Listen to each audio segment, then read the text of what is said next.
Today's world of work is moving faster than our systems, our leaders, and often our humans were designed to handle.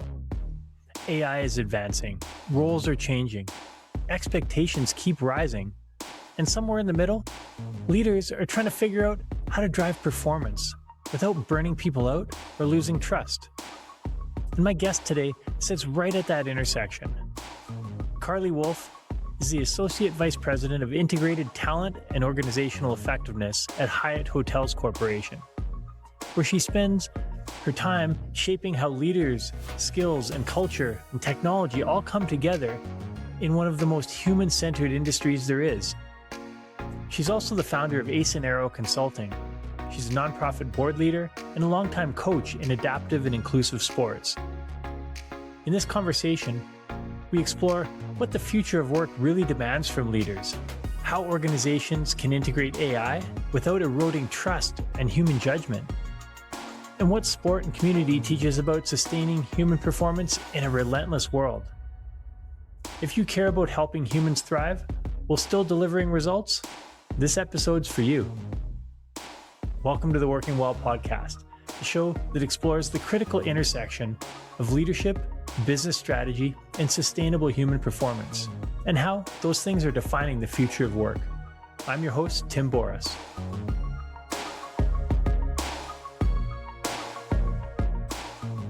Carlee, it's awesome to have you on the show today, and I'm really looking forward to this conversation. Based on our previous chat, this is going to be a great show. So thank you for joining me. I mean, thank you for having me. I'm also very excited about this, so I appreciate the time. Excellent. Well, I always like to start off. You've got a pretty unique background. You've been in a few quite different industries and companies, and how did you get to where you are right now? Yeah. I mean, for me, I fall into the category of I've been fortunate enough, maybe by intention of like working good places, staying with good leaders, but also falling into a lot of opportunities. But I think it's always been about doing good work, impacting people's lives, their careers, in the community and in sport, and making decisions for me that were important about like what I value and what I want to be contributing. And so, yeah, that's led me into starting in sport and moving into education, consulting, retail, and now in hospitality. So it's been a good run. Amazing. And we're going to talk a lot about leadership, performance, future of work, particularly about keeping the human aspects of in the midst of all this technology change. Yeah. But from where you're sitting and your background, what do you feel is most understood or most misunderstood? Lots of people think they understand things, but what do you think is misunderstood about leadership and performance in the future of work? I think we'll refine what's most understood. I think people understand that we're changing and it's moving quicker than we ever had. And I think there's a lot of excitement around that. I think the misunderstanding perhaps is where disruption is actually occurring and where that pace will move. And from a leadership perspective, what we can be doing to influence those things, both from how does this shape our organizations and the future of our organizations, but what does that shaping of the organization do to broader workforce and like in the places that we live? And so what I mean by that is I've been trying to find the right way to describe this. And I heard this mentioned in a conversation a few weeks ago. And I think the shift I think we're used to a lot of technology that comes in apps or has a specific solve. And AI is more of this maybe moldable clay, right? Sort of this like craft that sort of like lands on your desk. And to best use it, it's sort of what's the business case, the use case? How can I dive in? How can it either augment, support, do for, etc.? But there's still a shaping that comes with that. And so when organizations are moving fast, right? Hey, let's get this AI tool. Let's have this AI philosophy. I think there's a misunderstanding of we can sort of like plug this thing in and it will work versus how are we shifting mindsets into what it actually means to apply, leverage, and maximize AI. So I think that's part of the misnomer. And then on the leadership front, where can leaders be helping And I think the challenge there is that leaders right now have a lot of limitation on capacity to really lean into making mindset shifts versus, hey, here's a thing that we can now do. So that's one of the biggest challenges I'm seeing, and I think there's a lot of considerations when it. I like that how you differentiated AI from the sort of app model. Yeah, because AI really will be integrated into so many different aspects of the business. How are you seeing, I guess, the understanding or the misunderstanding around the fear associated with a? I think there's I think there's a lot of fears. I think at the organizational level, it might sound something like, are we moving fast enough? Like, are we getting it done quick enough? And are we, whether it's fast enough with our competitors? But also, I think there's sort of this fear of missing out type feeling out there, like, oh, we're just like not we're just not moving. So I think that is driving fear at the executive level. I think within leadership, right? We think about like frontline leaders.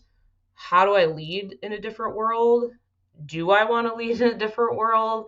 Can I talk about these things? Will I be here? I think that's fear. I think at a frontline level, it's, is my job going to be impacted? If it is, what does that mean? Do I need to learn this new skill? What happens if I don't learn this new skill and mindset? So I think like fear is like kind of running up and down the pipeline. And what I would add to that is also maybe the wraparound of what organizations are, which is every organizations employ people. And so I think there's also a greater fear of what's sort of shifting when we talk about industry and when we talk about workers in general. Like I think about specific cities that might just have certain type of, like, let's use tech, right? There's right now a huge disruption in folks who are doing developing. If those roles are changing, what does that do for the broader workforce? So yeah, I think that's where fear sits. I think, but we're also sitting in kind of this opportunity of how do you flip that fear into possibility, which is being curious about, well, what can I be doing to, I've been using this term sort of like author my own narrative in this. So let's go back to the frontline employee who's thinking like, do I need to learn this skill and shift my mindset? Is my job going to change? Well, like, let's flip that around. Like, what's possible? I can learn something new. I can learn something new at work that also applies to me in my personal life. I can expand my skills. Maybe I can actually open up a new opportunity for things that I'm doing. While I really have been disliking these 10 tasks that I've been having to do for years, like if I can offload that and invest my time in another way. So I think that's where the opportunity starts to come in.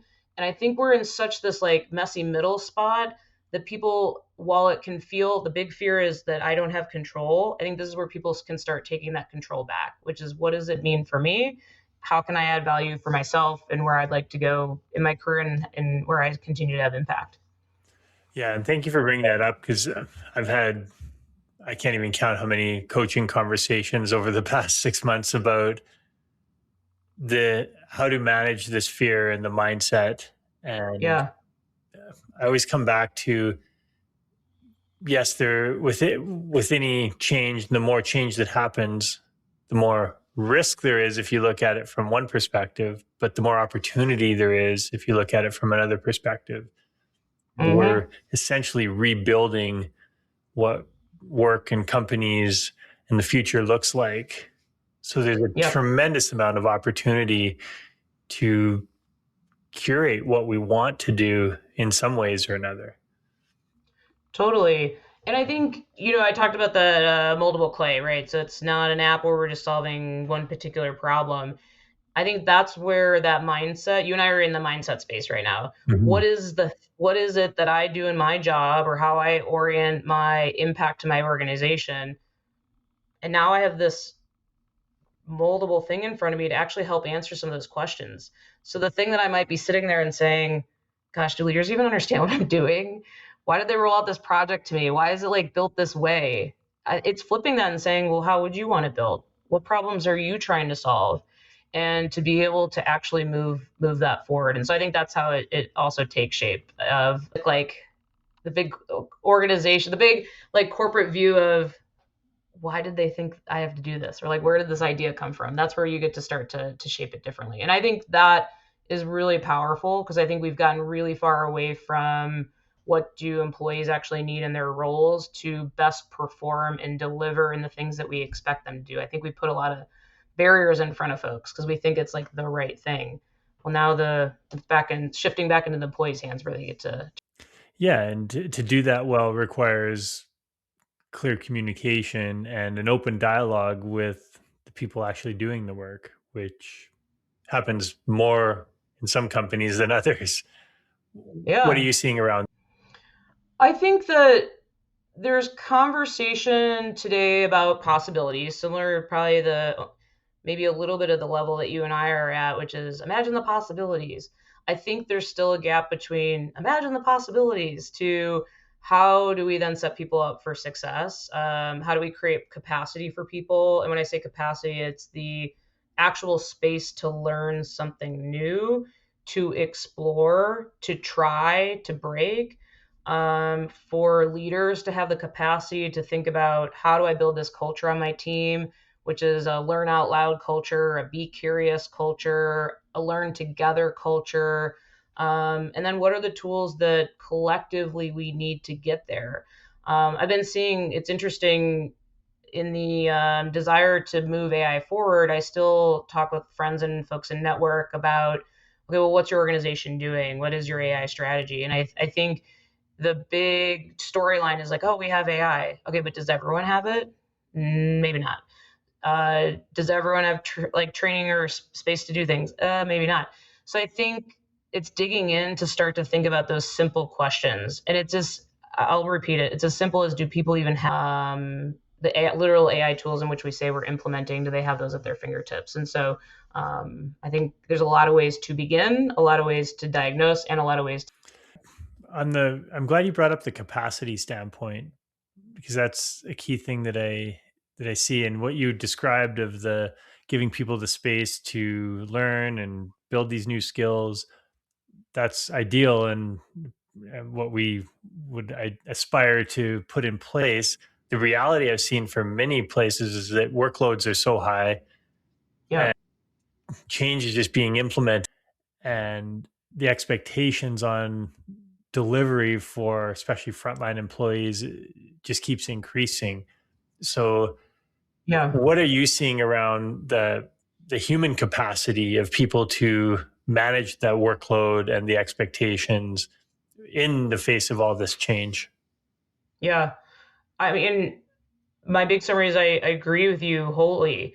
I think about sort of like scales, like if we had a scale around what we're expecting from folks and the weight of the scale of expectations of doing more, giving more, learning more, a lot of it's more, and in some cases it's also less.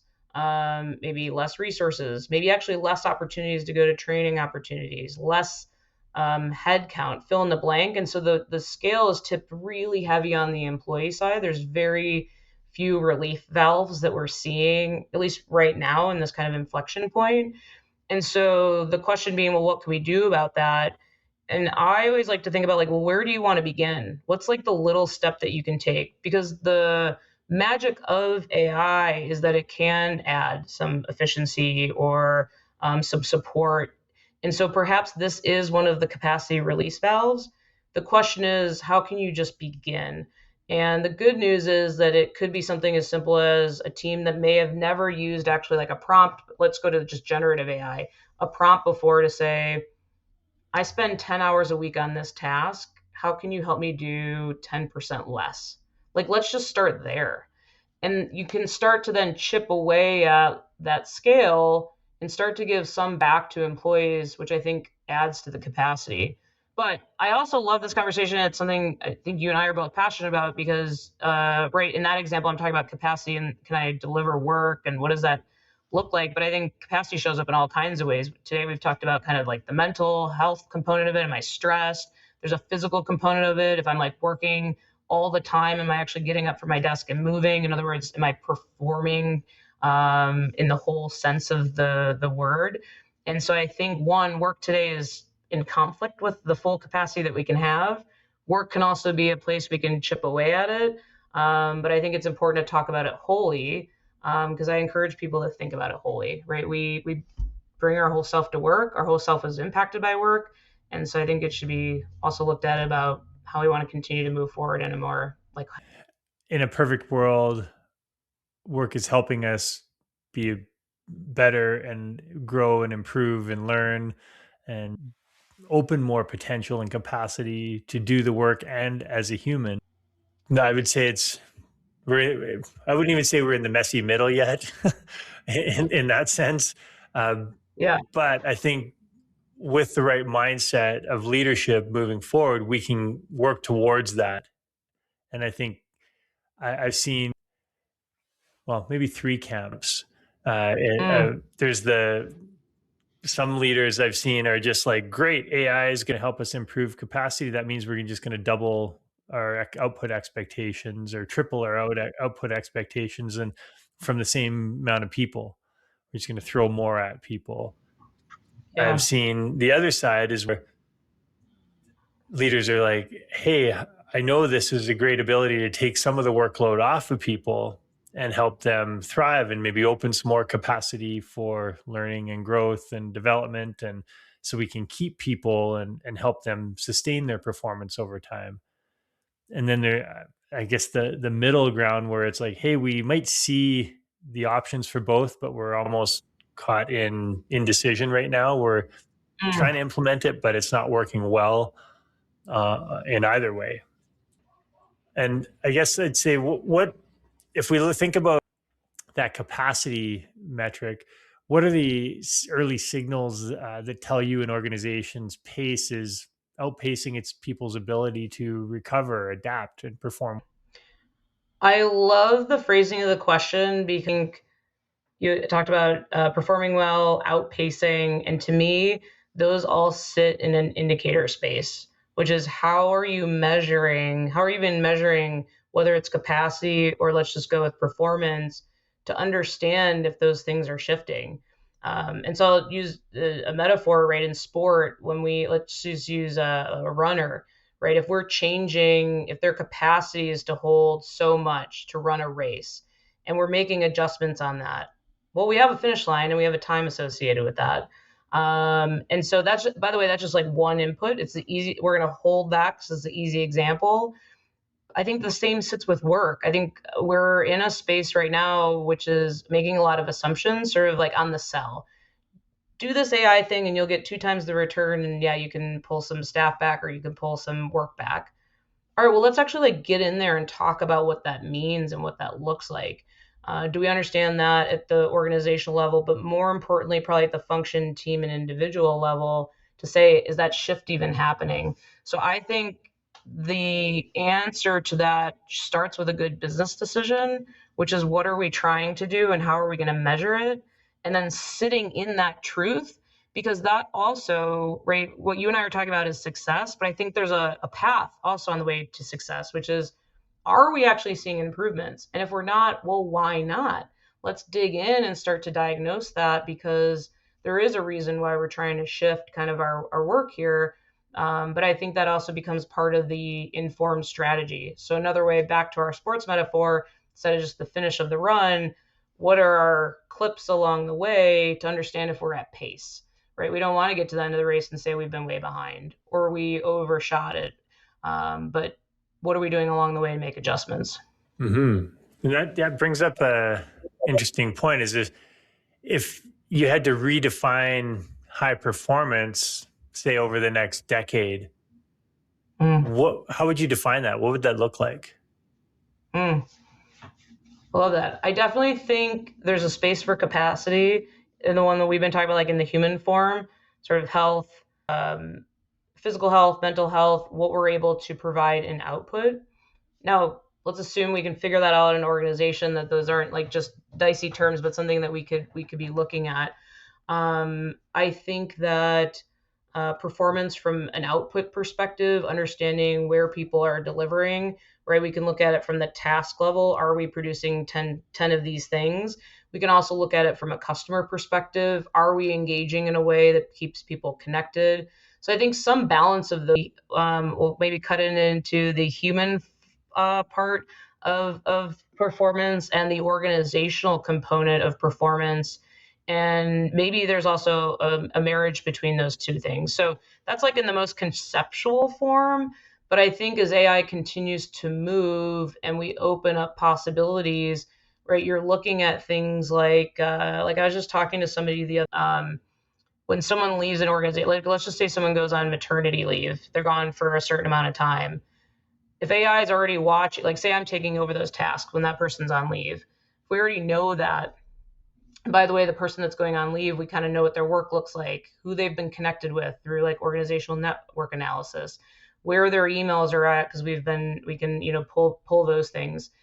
It starts to then frame up like, okay, Carlee's taking this over. Let's hand this over in a whole package. Carlee, this is where this person left off. Pick up these tasks. By the way, we're going to have offload some of the other work that you're doing because we see you're at full capacity. By the way, we're going to shift your schedule now. Instead of going to the gym at 9 a.m., let's consider that at 10 a.m., but you're driving those decisions. I'm just like painting a hypothetical world. But I also saw some of these tools already in motion today. But largely, that's just to say there's so much stuff that I think can start to happen on the back end that when we understand what the capacity looks like, we understand what the organizational needs are, we can actually start to track those and find moments in time to help people to keep those in balance. So I use the maturity one just as an example because it's it's a handoff, it's a moment in time, but it's where we can be helping. But if you think about those moments throughout the day across multiple jobs, how are we moving that? So yeah, in summary, I'd love to see capacity and performance in one big measure of success, and I think we're going to see more opportunities to dig into more of that outside of the hypothetical that we've maybe even seen in not just the past, but even in this conversation, right? A little big picture. Yeah, and the understanding that capacity changes based on Oh a yeah. number of factors, human and outside of human control.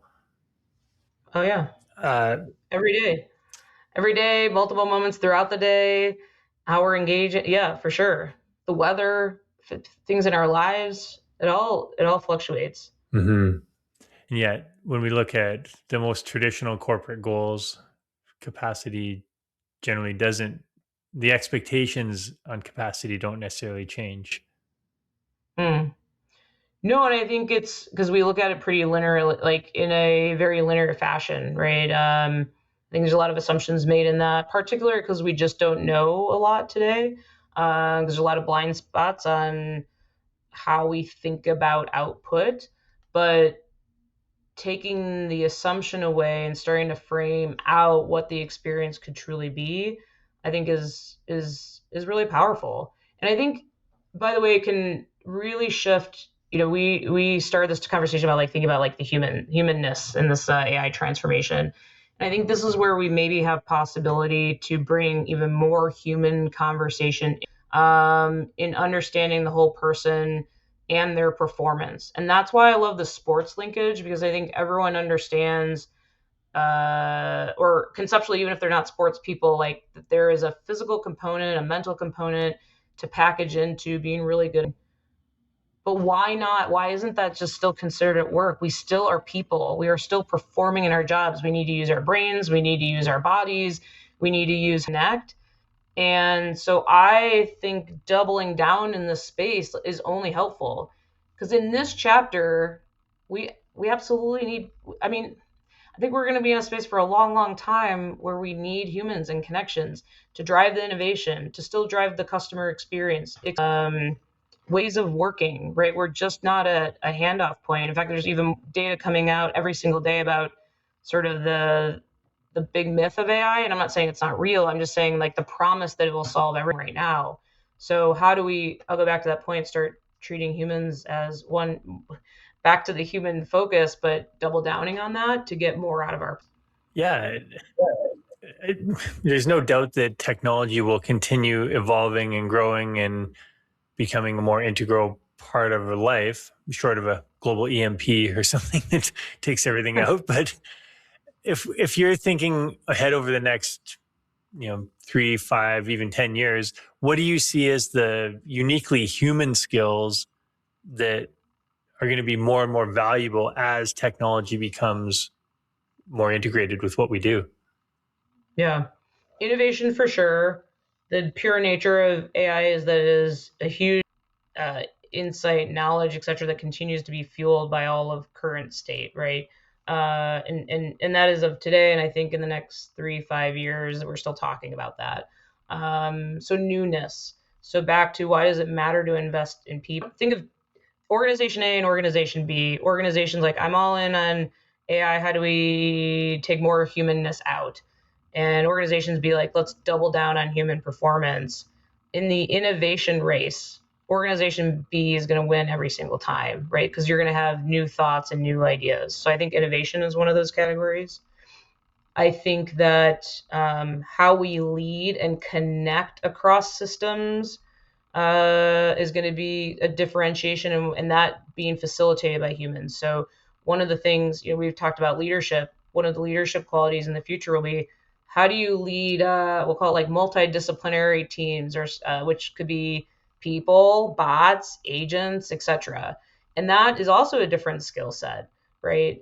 Thinking about what that fits in the ecosystem. So I think leading in new ways, that human capability, because you're starting to maximize the system as a whole versus parts and pieces. So I think that's another human component that's important. I think that human component is also about experience. We are still going to see so many places where the experience is going to matter. Think about customer needs. Think about pure play. I want to go on vacation. Someone still serves in that space coming from a hospitality angle. I think that community and connection will be even more of a draw for people. And so, how are organizations facilitating those types of things? So I think that's an experience is another human component that will continue. So I think, or continue, or even grow. So I think those are three examples right there. But all of that can be differentiated. By the way, obviously leadership across the board. I think experience can be explored in so many ways. Maybe you don't work in hotels, but I'm sure you serve people somewhere at the end of your line. Are all great things. Hmm. I love that you brought up the leadership aspect in terms of bots and agents and people. Leaders are going to be those leadership skills are going to be, I believe, even more critical. I've had a number of conversations about that recently. Is that every human will need solid leadership skills as we are leading bots and AI agents. Yep. You still have to performance manage and critical thinking and evaluate results Yep. from those agents, even though they might not be human and there might be nuances to how you lead. But it's important to understand that that mindset has to be applied. I read a stat Yes. the other day, which was shocking and very scary, that something like 85, 87% of people just take verbatim the output of an AI right Yeah. now without any editing or critical thinking on their part of whether it might be correct or not, which Yeah. is shocking. Yeah. And that's probably not even custom GPTs. That's just straight out of the box. For sure. And and I think you're highlighting, and we're like circling around that like critical, like human part of it, which is maybe it's a new emphasis on critical thinking, of quality, of nuance, of knowing. And you're bringing up also the risky point of those assumptions, not just in the human component of the assumption, like, oh, AI will solve this, but also literally in the hands of the users. Because I've gathered it here, that's the solve. Why not get more curious about, does that actually look like the answer you're trying to solve for? Does that look like the best thing that you can be putting forth? And why do I want to care about that? I think it goes back to your purpose. Like, what are you trying to, if you're trying to deliver something in your role, what are you representing in terms of like what comes from you and the value that you're adding? So I think that, and that's just the intrinsic part of it. The organizational part being at some point that also catches up, because to your point, the quality isn't there, the answer isn't there. um, but instead of, I just go back to the curiosity part of it. Like, instead of just using it as like the plug and play, how can I dig in a little bit further? How can I add a little bit more? I just think there's so much possibility there. I agree. um, Yeah, you're bringing up a big one and a big risk also with where we're at. Back to performance, organizations are expecting, hey, we've provided this tool, but you're still bringing your human self to the tool, which tool plus human equals the performance and the output. And I think that needs to continue to be a handshake, and also where leaders can help support. Mm-hmm. Yeah, getting. And some of it, Go ahead. No, go ahead. well, I just had a thought. I was to say, I think some of it also comes down to understanding. We like at the beginning of this conversation, we talked about like knowledge and skill set and mindset. Sometimes we also just we don't know what we don't know. Like if we're the manager who's running a team that has these tools, and the employees are just actually, let's just assume they're just trying to do their best. Like maybe they actually don't know I need to do a quality check. Like let's assume that for a second. I think this is also highlighting the importance of knowledge, creating capacity for testing things out, letting people fail, but learn through failure. I mean, I don't mean like run out and like make a big mistake. I just mean we have to play with it to understand where we can be successful. So I think we just ran the gamut of like how do we think about it from a performance angle, but how do we think about it from a learning angle? And now that we're talking about it, I think the latter is probably like one of the bigger concern or bigger maybe opportunities to address why is that 85% happening and how do we help out? Mm-hmm. Yeah, and brings it to a point of that investing in skills and skill development, different mindsets, knowledge. I mean, a lot of organizations wait until I guess they're behind before they invest in skills. So, from your perspective, what does proactive capacity or capability building look like? Mm. I think you and I are leaving on a really great point on like what does proactive look like. We already know that the vast majority of people are already struggling with being able to apply some of these simple skills. And so what are those simple things that you want to be able to move forward with, and how do you create that plan for your organization, whether that's understanding, whether that's application, like let's just stay in that those two areas. So understanding being, do we know what these resources are and how they can help me, and where the expectations are of where I also need to apply my own thinking and usage of. And then beyond that, what are the skills that I can do to expand understanding, right? How do I take an output and go deeper or go wider in terms of where we're driving? I also think a lot of this sits at the leadership level, being able to define that success, just like any sort of development plan. How am I looking at the skill sets of my team? How can I assess where they're at, where they need to go next week, next month, next quarter? And I think it is that intentional because we're talking about like incremental learnings and shifts and mindsets over time. I think we're in that. We're back into coach space. Like, there's always or a lot of times you hear the question in talent, like, are you in a player or coach role? Player being I'm doing all the work, coach being I'm supporting. I think we've moved heavier or full player, but maybe a coach hat when you have time. But I think this is the time to ask people to dust the coach hat off and really spend time, and to be able to dust that hat off and spend time with the local development needs by assessing and providing incremental support. Yeah, I'm hearing a lot of that is the strategic thinking, the creating some bandwidth for yourself to actually step back from the day to day fray and say, okay, what do I need to be doing? What's the best use of my time? Yeah. And we talk about developing learning programs and uh, capability building. It's usually just another thing added to the plate, and it just adds to the workload rather than taking things off the plate to allow that bandwidth. So Mm-hmm.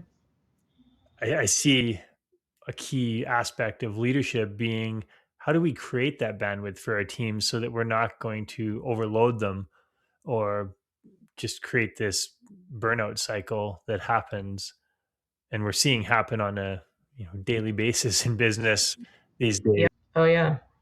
Yeah. I want to go back to, I think, a good leadership question that might just a good leadership question, which is asking individuals on your team and your team, where are they struggling the most? And can we use that as both a where can I support and bring in more capacity, but also a learning opportunity and a skill development? And I'll give an example. I mean, just the other day, one of the things that we're focused on in work is actually transitioning to a huge technology project, or HCM implementations to be specific. So a long road ahead of us, a lot of work ahead of us, and we are just beginning. And there's a lot of questions about how do I navigate questions? Where do we literally start? I've not done anything like this before. How do I get going? Oh my gosh, I have so many templates to fill out. And so we have been on a regular basis, like, what is on your plate? What are you most concerned about? And we've used those opportunities to find themes. We'll call them concern themes. And how do I help support and break those things down? Because sometimes there are barriers I can remove or support as supporting the team. Things like, all right, I can take this initiative off your plate because this is now not a priority compared to this. That's how that sounds. But as a team, we've also then dug in on the AI front to say, let's, for example, how do we use ChatGPT's deep research to actually answer these questions? Let's give it a run. Let's see what we can learn together. So one, instead of everyone solving on their own, we've done it as a group. Two, we've learned together about that deep research component. And three, we're moving together with confidence, knowing not only do we do it together, but we're okay with the quality together. And that's something that we can solve. So I think those are things that we could be looking at on the, like, what could we be doing or spending time in to start making those shifts. Just, if helpful, using a personal example that we've started to build. Yeah, and you mentioned the HCM system that makes me think of the hiring, recruiting, and Yeah. how AI is getting embedded in these talent and performance management systems. What impact do you see that having on trust and fairness in the process? Yeah.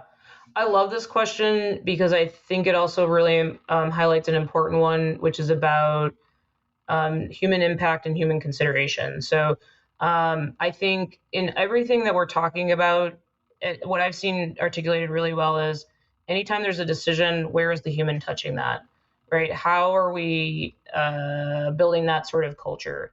So one, I would encourage people to think about it that way. I'm actually going to go with hiring because I think this is a place that's shifting really quickly, whether it's from sourcing candidates to the full experience to the selection. Let's assume there's human decisions along the way.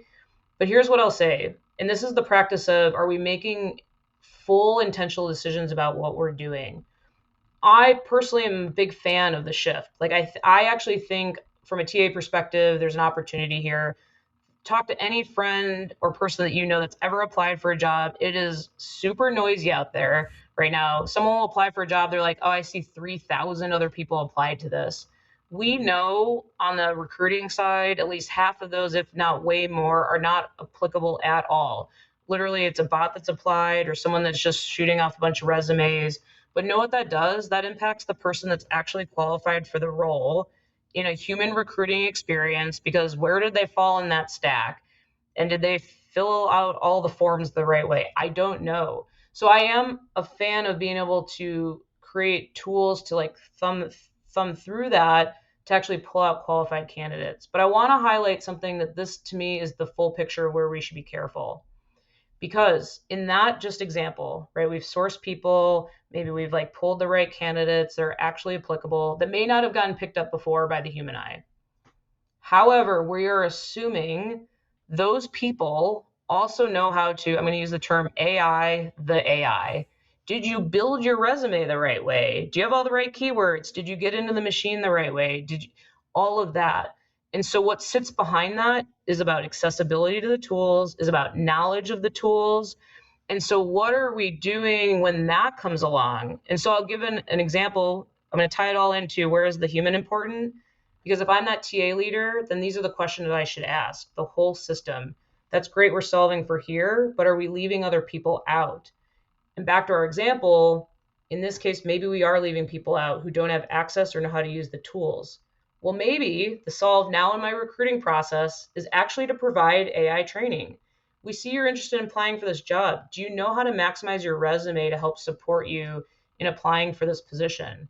Why would we not want to do that? Because if we're not having humans sort, great. keep applying, bring the best candidate forward, but let's make sure that candidate gets in the door. So that was a long example, but I think it touches on so many things we've kicked around.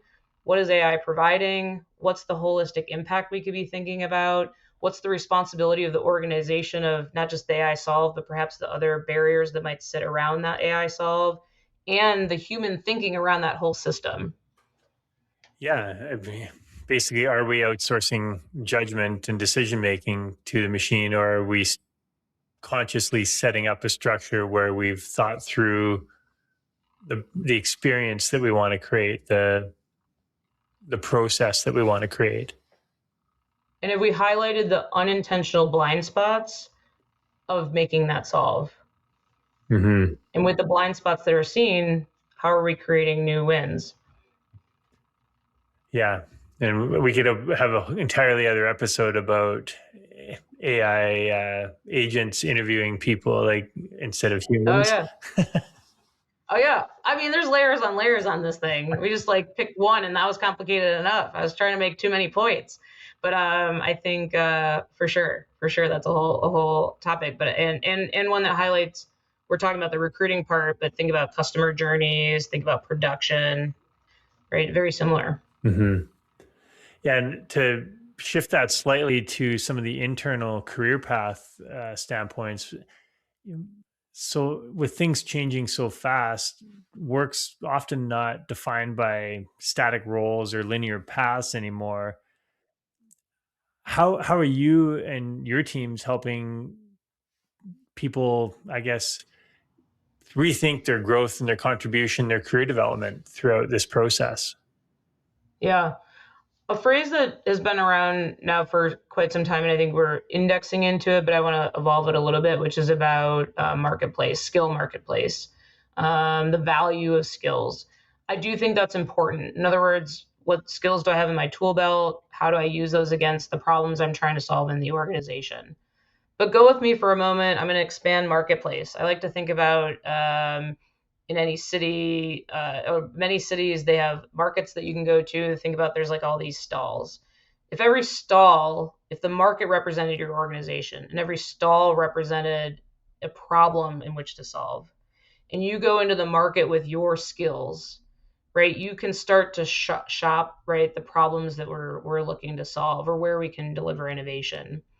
And I think careers of the future are going to start to look and sound and feel much more like this. Maybe it's not to tomorrow's shift, but if you think about even the dissolving sort of like full on, maybe it's departments or teams, but it's more about what are the skill sets that I can provide, and could I have more of like an independent contractor mindset, right? I'm like going around and delivering. So if we just go with that concept, what does that do with a career? Well, it's no longer like a path, right? We're thinking about the continual sharpening of those skills to be able to bring to that marketplace to continue to provide value and forward impact to the organizations that we serve. So that's maybe like a visual representation of what I would say, but I think it's absolutely leaning in on skills and where you can continue to accelerate, but using that informing of where your organization is at, what you're trying to solve for, to help prioritize where that development comes from, or externally, right? Even from a subject matter expert standpoint, I think is a good way to consider that. Well, and on the skill development side, they're talking. It used to be that even technical skills would be good for a decade or more, and now it's 18 months to a few years, and Absolutely. before those skills need to be refreshed. And so, Yes. yeah, what opportunities are we doing internally as companies to not necessarily have to bring in all these new outside people, but reskilling and upskilling in an efficient way that helps people thrive through change rather than fear and reaction based upskilling, I guess you would say. Yeah, absolutely. And I think some of sits in, we'll call it like the culture category, Mm-hmm. right? Maybe it's that continuous learning culture, the continuous curiosity culture. I think it's breaking the construct of what learning looks like, meaning it's we've talked about capacities being maybe a key part of the equation now of learning, but it's also the more in the moment micro type needs. What am I trying to solve and how do I dig into that? I think it's also using AI tools to help us learn. Hey, I'm trying to do this thing. What's the best way to upskill me in this scenario? Give me a 2 week plan to make that happen for myself. That's on the individual. I'll add another layer, which is like within HR. What are our learning and development teams doing to kind of make that shift? Right, to your point around technology shifts. Imagine just something, a program sitting on the shelf anymore in the future. I think that has to totally change. And I'll give an example. I actually went to an AI class over the past couple of months, and the instructor, the program had a framework, right? You knew what your outcomes were. But I will tell you, in the class, we were literally getting market updates while we were there. Okay, we're focused on this outcome, but here's this thing that just launched today, and we're going to learn about that. What they didn't say was a new tool launched today, but we're going to learn about the one from 3 weeks ago because that's what the deck says. So I think that totally changes the mindset of how we produce learning. If I'm in an HR or learning development role, if I'm the leader or the individual trying to learn, it's a mindset shift and how. Yeah, the culture ones, again, whole other podcast topic on, Yeah, on how to build that culture and the mindset that executive leaders need to have to start cultivating that mindset across the organization. for sure. And I think, the easiest but most difficult part of culture is how you find this balance of like what is the expectation that you have? How do you set the environment in which that happens? Because that's really this sort of like bottoms up approach. But I'll call it the inspect what you expect and also like walk the talk, which is I think executives have an opportunity to shift here too, right? If they're not thinking differently, making decisions differently, shifting to this AI mindset, which is it's not just sort of plug and play Google model or like app model, and actually sit in it with their organizations of this is a shift. I do have some things to learn. I think that is probably a number one opportunity.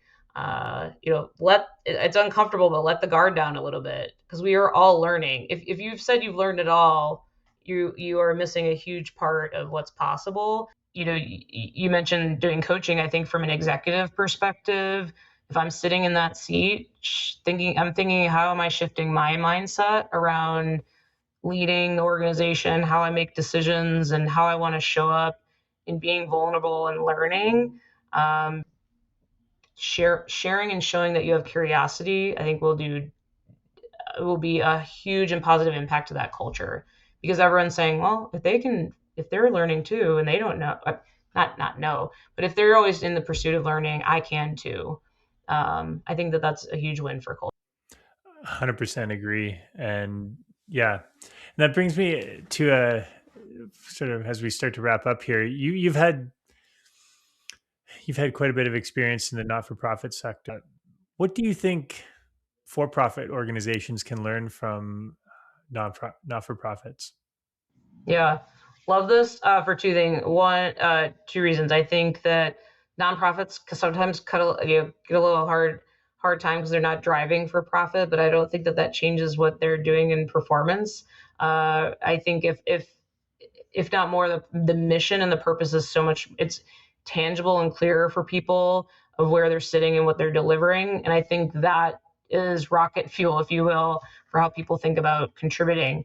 So that's why I like love the nonprofit moment because everyone needs their moment in the sun. But what can organizations learn? I think first of all, where are they serving communities, communities and what their end mission is? I think in today's AI shift, there is a responsibility in organizations in how we think about upskilling, or I'll just say not leaving people behind. How do we bring people forward? And I think in the nonprofit mission driven world, that tends to be a very strong through line in a lot of what service means. You're not leaving something or someone behind. I think another component is community. In nonprofits, you are stretching and building community in so many ways, whether it's fundraising, whether it's sponsors, whether it's the people that you're serving. And I think in an AI world where we are shifting more and more into this like ecosystem of technology, not to say we haven't been there, but I think this is growing even faster, the human connection that comes through community, the opportunity to learn, to innovate, to build our human capacity because we are feeling good about seeing other people in its most simple form. I think we can learn this from nonprofits as well because they are about this community and connection at its core. The last thing I'll say, I think I mentioned two things, but I'll just say I think also leading in nonprofits, right? Like really having that mission-driven mindset, understanding what the people need around you. Sometimes, and most times, you're doing more with less, and getting really creative about how to do that. How do we bring that into the corporate world? I think there's no time like now to do that. So I appreciate the question because I think it's a good one. And I think if people look to their community leaders, maybe not even the ones that are the most profound in the headlines, but the ones that are down the street or the ones in their favorite nonprofits, I think there's a lot to learn. Maybe invite them to the table on the conversation. Absolutely. And I often differentiate between not-for-profit and nonprofit because there are a lot of for-profit companies that are nonprofit. And true. Very true. And there are a lot of not-for-profit organizations, charities that are highly profitable. They're just giving those profits back. That's the idea, is that you generate profits so you can support a certain community or cause. Absolutely. Absolutely. Thank you for that. Well, Carlee, it has been awesome to chat, and I know we could continue chatting for ages. And perhaps we need to set up another. I wanted to dive into the sports aspect and those lessons from leadership that can be brought in from the athletic side. I know that's a passion for both of us. Thank you so much for sharing your wisdom. If we can just take a moment to provide a tip for people, what's something that a question listeners can carry into the new year? Yeah. Let curiosity drive you, pull you into the future. So what are you curious about right now that you want to learn about, try? And I think take that first step. I think that's the path to learning. I think that's the path to improving. I think that's the path to authoring your story in the time that we're in. So pull on that curiosity. Perfect. Well, thank you again. And I'll make sure that all your links go up in the show notes so people can connect with you through the podcast page. And what's the best way to reach out to you? Best way, two big options. One, LinkedIn. I'm very active on these conversations. So if people want to engage, back to community, I always love to hear from people. I also, messages, and also aceneroconsulting.com. All right. I'll make sure that gets posted. Thank you again. Perfect. It's been a pleasure. Thank you so much. That wraps up another episode of the Working Well podcast. If you enjoyed the show, please rate, review, and subscribe wherever you get your podcasts. Now, which guests or topics would you like to see featured on the show? Message me through LinkedIn or on the contact page of timboris.com with your ideas. Thanks for tuning in. I'm Tim Boris with Fresh Wellness Group, and I look forward to seeing you on the next episode.